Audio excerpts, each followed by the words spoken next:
انسان کا اپنے رب سے تعلق مخلصانہ ہونا چاہیے، ریا نہیں ہونی چاہیے، منافقت نہیں ہونی چاہیے، مخلصین لہ الدین۔ ایک حدیث قدسی ہے، بے شک میں انسان کو اس کے گمان کے مطابق ملتا ہوں، جیسا آپ اللہ سے گمان کریں گے اللہ تعالیٰ آپ کے ساتھ ویسا ہی معاملہ کریں گے۔ اللہ سے اچھا گمان رکھیں گے اللہ تعالیٰ اچھا ہی کریں گے۔ بار بار اللہ تعالیٰ قرآن مجید میں ارشاد فرماتے ہیں لا خوف علیہم ولا هم یحزنون، نہ ان کو کوئی خوف ہوگا اور نہ وہ غمگین ہوں گے۔ خوف انسان کو کس چیز کا ہوتا ہے؟ مستقبل کا۔ اور غم کس کا ہوتا ہے؟ ماضی کا۔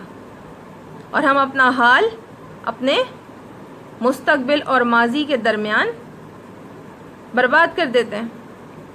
لیکن جو اللہ کے بندے ہیں انہیں نہ تو اپنے ماضی کا کوئی غم ہوتا ہے اور نہ ہی انہیں اپنے مستقبل کا کوئی خوف ہوتا ہے، کیونکہ ان کا اس بات کے اوپر پختہ یقین ہوتا ہے کہ اللہ تعالیٰ ہمارے ساتھ جو بھی معاملہ کرے گا وہ خیر کا ہی ہوگا۔ ہو سکتا ہے وقتی طور پہ ہمیں لگ رہا ہو کہ اس میں ہمارا نقصان ہے، لیکن لانگ ٹرم اس میں ہمارا کوئی نہ کوئی فائدہ ہوتا ہے، اللہ تعالیٰ کی اس کے اندر کوئی نہ کوئی حکمت پوشیدہ ہوتی ہے۔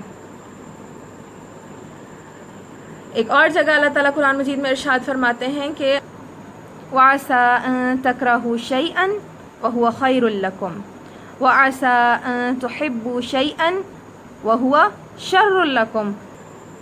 ہو سکتا ہے کسی چیز کو تم ناپسند کرو لیکن وہ تمہارے حق میں بہتر ہو، اور ہو سکتا ہے تم کسی چیز کو پسند کرو لیکن وہ تمہارے حق میں بہتر نہ ہو۔ کیوں؟ واللہ، اس کے ساتھ ہی اللہ تعالیٰ آگے ارشاد فرماتے ہیں واللہ یعلم وانتم لا تعلمون۔ ہم تو ظاہری اسباب کو دیکھتے ہیں نا، ہم آنے والے کل کے بارے میں تو پریڈکشنز نہیں کر سکتے، لیکن اللہ تعالیٰ جانتا ہے کہ کیا چیز ہمارے حق میں بہتر ہے اور کیا ہمارے حق میں بہتر نہیں ہے۔ اللہ تعالیٰ ہم سے پیار بہت کرتے ہیں، 70 ماؤں سے زیادہ پیار کرتا ہے وہ ہم سے۔ وہ ہمیں اگر کبھی کسی مشکل میں ڈالتا ہے، جب آپ کو لگے کہ سارے دروازے سب کھڑکیاں بند ہو چکے ہیں، تب بھی ایک راستہ کھلا ہوتا ہے، وہ امید ہوتی ہے۔ صاحب ایمان شخص امید کی حالت میں ہوتا ہے، وہ امید کا دامن ہاتھ سے نہیں چھوڑتا۔ ایک مومن انسان اسے اس بات پر کامل یقین ہوتا ہے کہ جس اللہ نے مجھے ان حالات میں اس سچویشن میں ڈالا ہے وہ مجھے اس سچویشن سے نکالے گا بھی۔ Hope for the best and rest alone. اچھے کی امید رکھو اور اللہ پر چھوڑ دو۔ تو جو اللہ آپ سے 70 ماؤں سے زیادہ محبت کرتا ہے، ہو سکتا ہے کہ وہ آپ کے لیے کوئی غلط فیصلہ کرے۔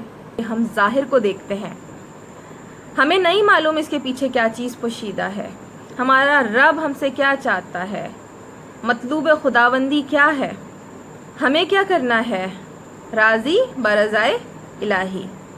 ہم نے اللہ کے مرضی میں راضی ہو جانا ہے۔ تو پھر ایسے لوگوں کے لیے اللہ تعالیٰ قرآن میں کیا ارشاد فرماتے ہیں رضی اللہ عنہم ورضوا عنہ، وہ اللہ سے راضی اللہ ان سے راضی۔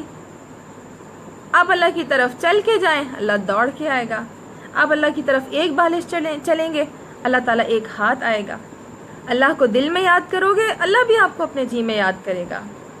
اللہ کی مدد کرو گے اللہ کی مدد کرے گا۔ اللہ کی مدد کیا ہے؟ اللہ کے دین کی مدد، اس کی نصرت۔ یاد رکھیے گا جو اللہ کی پلاننگ ہوتی ہے وہ آپ کی پلاننگ سے بہت بہتر ہوتی ہے۔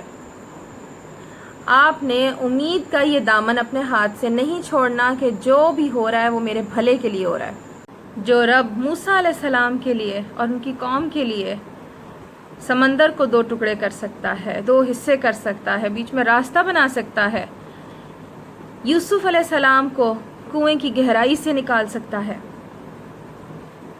ابراہیم علیہ السلام کے لیے آگ کو ٹھنڈا کر سکتا ہے، اسماعیل علیہ السلام کی جگہ جنت سے مینڈھا بھیج سکتا ہے، ایوب علیہ السلام کو بیماری سے نجات دے سکتا ہے، حضرت صالح علیہ السلام کے لیے پتھر سے حاملہ اونٹنی نکال سکتا ہے۔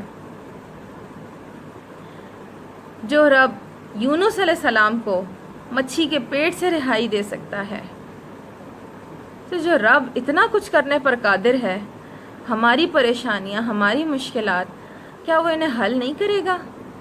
امید رکھیں، صبر کریں، صبر کا دامن نہیں ہاتھ سے چھوڑنا، دعا کرنی ہے، صبر کرنا ہے، دعا کرنی ہے۔ اور دعا کس طرح کرنی ہے؟ استعینوا بالصبر والصلاۃ، صبر اور نماز کے ساتھ اللہ سے مدد مانگنی ہے۔ اللہ تعالیٰ کن کے ساتھ ہے؟ ان اللہ مع الصابرین، اللہ تعالیٰ صبر کرنے والوں کے ساتھ ہے۔